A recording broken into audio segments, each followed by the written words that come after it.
Sebuah note ditinggalkan di meja kerja Oval Office dari Trump untuk Biden yang bertuliskan, "Joe, you know that I won." Menunjukkan keras kepalanya Trump yang merupakan cirinya selama ini. Arogan, sombong, terlalu percaya diri, tidak pernah terima kalah dan melihat manusia dari untung dan rugi. Di sisi lain kita juga tahu kalau di Indonesia ada KKN, kolusi, korupsi, nepotisme. Sengaja nepotismenya penekanan hurufnya dibesarkan biar mengingatkan kalau hal ini sedang terjadi sekarang walaupun pada cuek. Di Amerika ada K satu lagi yaitu KKKN. Apakah satu lagi itu? Yaitu konspirasi. Kita ingat ketika tahun 2016 Hillary menang suara popular vote hingga lebih 2 juta suara. Namun electoral college vote Trump yang menang. Elit Amerika maunya Trump pada saat itu. Dan di tahun 2020 ini ada K1 lagi yang bermain di mana konspirasi terjadi di tingkat tinggi. Trump kalah di elit vote. Bukan elit Amerika saja, ditambah elit global. Maunya bukan Trump. Titik. Di saat akhir Trump menerbitkan executive order kepada pihak militer Pentagon, lalu sekeluarga Trump mengasingkan diri ke Texas. Tidak ada di Washington.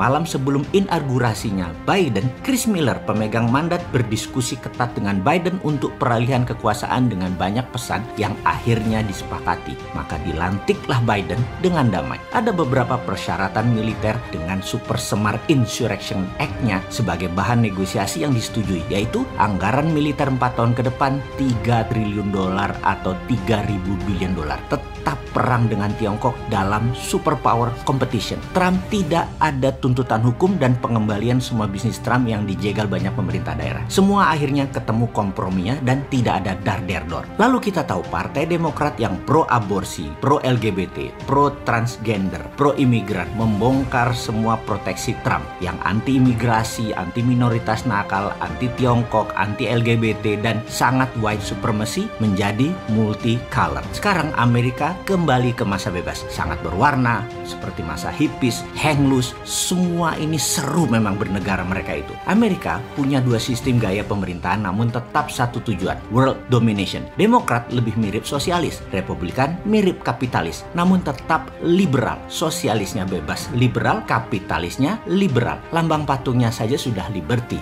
Liberal itu memang platform bernegara Amerika. Sementara kalau Demokrat mirip pemerintahan Indonesia yang sudah 7 presiden hingga saat ini. Kalau Mardigo Nation mirip Republikan, swasta yang kuat, tetapi bukan swasta elitis ala Republikan Amerika, tapi swasta UKM yang kuat model Taiwan atau Jepang. Amerika tuh memilih presiden dari 2 partai Republik atau Demokrat adalah mereka bukan saja memilih orangnya tapi juga memilih platform bernegara ke depannya. Misalnya 4 tahun ke depan mereka setuju Demokrat yang menang dan kelola negaranya. COVID lebih pas ditangani negara, lebih pas ditangani Demokrat. Kalau cara Republikan ditangani swasta. Perang dagang dengan Tiongkok 4 tahun menguntungkan Amerika 4 tahun yang lalu dengan strateginya Trump. Kalau dulu Hillary yang menang, perang sama Tiongkok 4 tahun kemudian Amerika saat ini rata tanah. Sudah dicaplok Amerika sama Tiongkok dan globalis. Dengan adanya Trump ganjel 4 tahun, nasionalisme Amerika naik. Tetapi tetap perang lawan Rusia dan Tiongkok untuk common enemy mereka. Dan ini military industrial kompleksnya bisa jalan seperti kompromi dengan Chris Miller, wakil Pentagon kemarin. Urusan luar negeri CIA bukan Pentagon. Ini lain lagi strateginya. Siapa saja presidennya, operasi CIA lebih jalan di luar negeri kalau Demokrat berkuasa. Demokrat selalu pakai CIA alias perang shadow. Kalau Republik perangnya bedil-bedilan. Mau zaman FDR,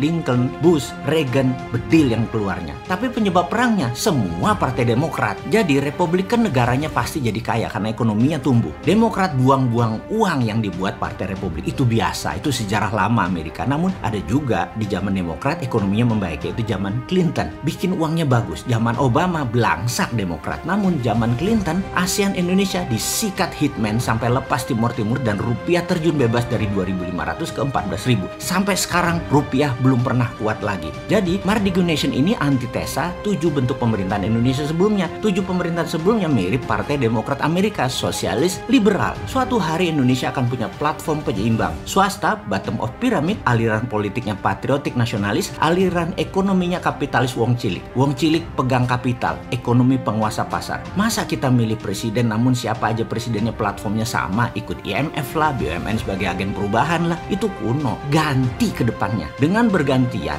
punya dua platform berbeda gaya, namun tetap satu tujuan. Indonesia World Champion. Indonesia setiap 5 atau 10 tahun sekali pasti menjadi negara pemenang karena masyarakat ke depan tahu mana yang dibutuhkan untuk hajat hidup bangsa dan negara ke depannya. Misalnya, suatu masa rakyat merasa lagi perlu banyak bantuan pemerintah seperti kesehatan, subsidi, sekolah murah, pangan, semua pemerintah siapkan. Rakyat hanya maunya diam-diam baik. Maka pilih seperti presiden 7 yang kemarin selama ini. Pilih yang sosialis elitis seperti 7 presiden kemarin. Kalau ingin banyak kerja, pengangguran nol, swasta banyak duit, UKM banyak duit, swasta banyak proyek, pembangunan, pasar semua swasta, negara hanya jadi pengatur, wasit dan regulator, cuma ngurusi luar negeri, mempermudah swasta, badan pemerintahan tinggal 50% dari yang lalu-lalu, kementerian tidak 40, mungkin hanya 17, pasar BUMN yang 5.000 triliun rupiah dibagi buat rakyat 250 juta, bukan hanya buat 250.000 pegawai BUMN dan terutama direksi BUMN. Pilih platform pengelola negaranya seperti Mardigu Nation ala Republikan, pro swasta, pro life, pro lingkungan, anti batubara, anti perusak lingkungan, anti tambang dikelola asing. Jadi sahabat, suatu saat rakyat sadar, seperti sadarnya bernegara rakyat Amerika yang sudah hampir 250